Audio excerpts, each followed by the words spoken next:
Atlanta, Georgia. Dawn. Police tape stretches across a tidy suburban yard. Inside, detectives move quietly from room to room, photographing evidence. An older man sits at the kitchen table in handcuffs, head bowed, as if he's already resigned to whatever comes next. Two teenage boys lie lifeless in the next room. This is not a scene from a crime show. It's a real family's worst nightmare. How did it come to this? Welcome back to Final Chapter True Crime. Don't forget to hit the subscription button. Thank you for your support. Today we're looking at a case that has divided families, courts, and public opinion. A decorated veteran trying to rescue his grandsons. Two boys who fell in prison. A mother desperate for help. And a decision that left 3 lives destroyed. Leonard Cole was 67 years old in the summer of 2019. A tall man with a stiff posture and a habit of calling everyone sir and ma'am. He had served 2 tours in Vietnam, seen firefights most Americans only know from movies, and returned home with a chest full of medals and a mind full of scars. Friends at his Atlanta church knew him as a punctual usher who never missed a Sunday. Neighbors saw him tending roses at dawn, his yard immaculate. Yet inside, Leonard wrestled with memories he never spoke about. Fellow veterans later told reporters he'd wake up in a cold sweat from nightmares. His discipline wasn't just a quirk. It was armor, the only way he knew to keep chaos at bay. Naine Cole, Leonard's daughter, was just 19 when she gave birth to twins. Now 38, she worked 2 jobs, clerking at a supermarket by day and cleaning offices at night, while trying to raise Aaron and Tyrell. Bills piled up, child support was inconsistent, and her neighborhood in South Atlanta had seen a rise in gang activity. For years, she managed with curfews, grounding, and patient talks. But by 2019, the twins were 18 and testing every boundary. Teachers called about skip classes. A neighbor spotted them with marijuana. They brought friends home at midnight, ate through the food budget, and posted taunting videos on Snapchat. When she tried to scold them, Naine feared losing them to the streets. "I'm running out of options," she confided to a co-worker. That's when she thought of her father. Leonard was strict but dependable.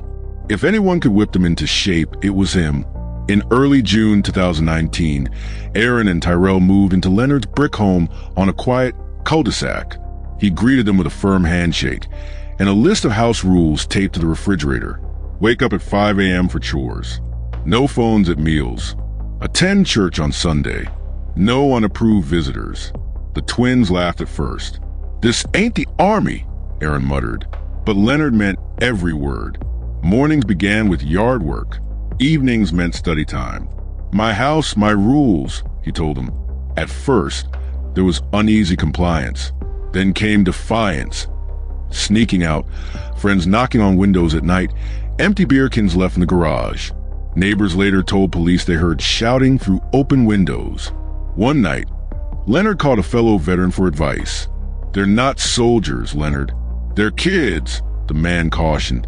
But Leonard's patience was running out. By the second week of July, Leonard's once immaculate home felt like a battlefield.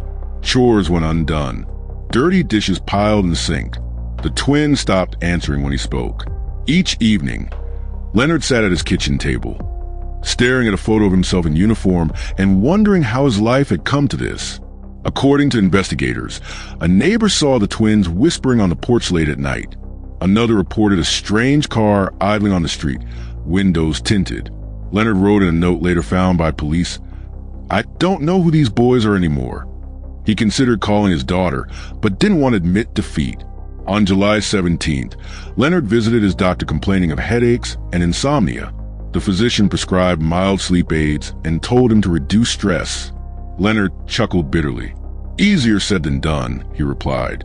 The next evening, July 18th, began like any other. Leonard cooked a simple dinner of chicken and rice. The twins picked at their food, eyes on their phones. After dinner, Leonard retreated to his den to watch the news. Around 10 p.m., investigators say, Aaron entered the den with a glass of water. "Here, Granddad," he said. "You look tired." Surveillance footage from a hidden security camera, installed months earlier after Leonard's garage was burglarized, later showed a powder being stirred into the glass in the kitchen. Leonard took a sip. Minutes later, he felt his vision blur and his limbs go heavy. He tried to stand, but his knees buckled. According to the police report, the twins dragged him toward the bedroom, laughing and calling him names. What happened next remains partly disputed, but Leonard told detectives he believed he was being humiliated and recorded for social media. He awoke the next morning on the living room floor, disoriented and bruised. His security camera had captured enough to confirm at least part of his story. The drink, the dragging, the mockery. For Leonard, a line had been crossed. What followed, prosecutors would later argue, was not self-defense but cold-blooded retaliation. Leonard, for his part, insisted it was fear and trauma taking over. According to court documents, Leonard spent the morning pacing his kitchen, clutching his head. He called a church friend but hung up before speaking. He looked at the locked gun safe in his closet, a .38 caliber revolver inside, a weapon he'd owned for decades. Just before noon, the twins emerged from their room. A confrontation erupted. Leonard accused them of drugging him. The twins denied it, calling him paranoid. Voices rose. At some point, Leonard retrieved a revolver. Neighbors later reported hearing 3 sharp cracks, then silence. Leonard himself dialed 911. In the call, which jurors later heard in court, his voice was flat. "This is Leonard Cole. I've shot my grandsons. They're not moving. Please send police." Responding officers found Leonard sitting at the kitchen table, the revolver on the counter. He offered no resistance as he was handcuffed. "I'm not a monster," he said quietly. "I just couldn't take it anymore." Crime scene technicians photographed a small, neat house now spattered with tragedy. They recovered the revolver, 2 cell phones, and a half-empty bottle of prescription sleep aids. The security footage was downloaded for evidence. Within hours, the case hit local news. "Veteran grandfather kills twin grandsons," blared one headline. Outside the cul-de-sac, neighbors gathered in shock. Some described Leonard as a hero gone wrong. Others muttered about out-of-control kids and blamed the mother. Detectives dug into the family's history. They interviewed Nain, who collapsed in tears at the police station. She told them she'd sent the boys to Leonard's house to save them, not destroy them. "I thought he'd keep them safe," she whispered to reporters. Toxicology tests on Leonard's blood confirmed traces of sedative, though prosecutors argued the dose was not lethal. Investigators examined the twins' phones for videos or messages. They found some mocking text to friends, but no video of the alleged assault. The case was complicated. Evidence of provocation, but also clear evidence of deadly force.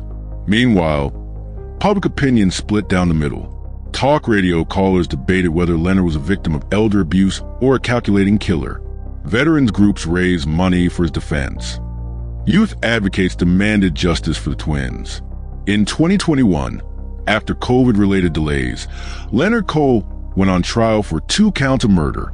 Prosecutors painted him as a disciplinarian who snapped and executed 2 unarmed teenagers. The defense portrayed him as a traumatized veteran drugged and humiliated by his own grandsons. Jurors were shown security footage of the spiked drink and the dragging. They also saw autopsy photos, blurred for the public, and listened to expert testimony on PTSD. One psychologist testified that Leonard's military experiences could have triggered a fight or flight response far beyond normal anger.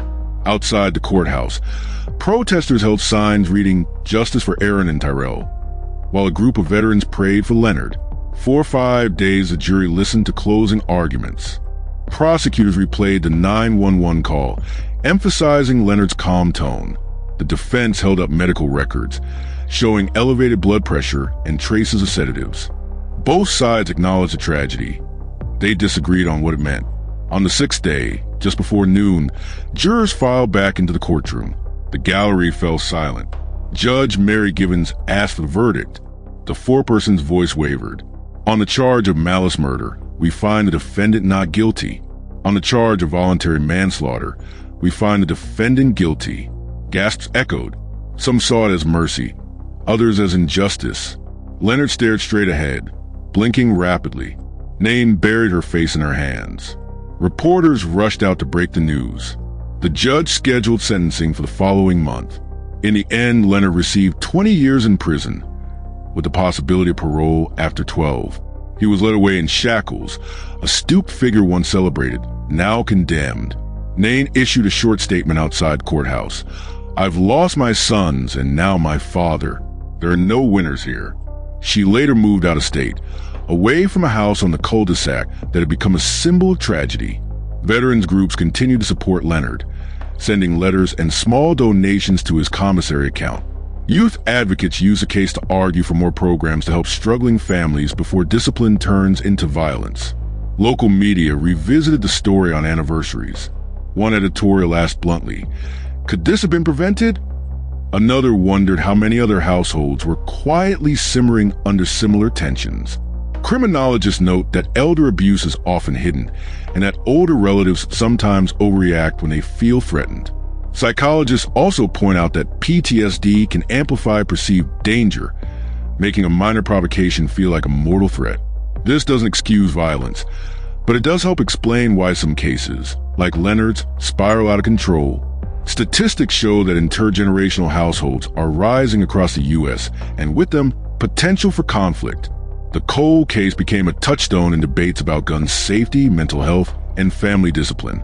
The cul-de-sac is quiet again now. The yellow tape is gone. New families have moved into the brick house with the trimmed rose bushes. But for those who remember, it's impossible to forget the morning when discipline turned deadly and a family imploded from within.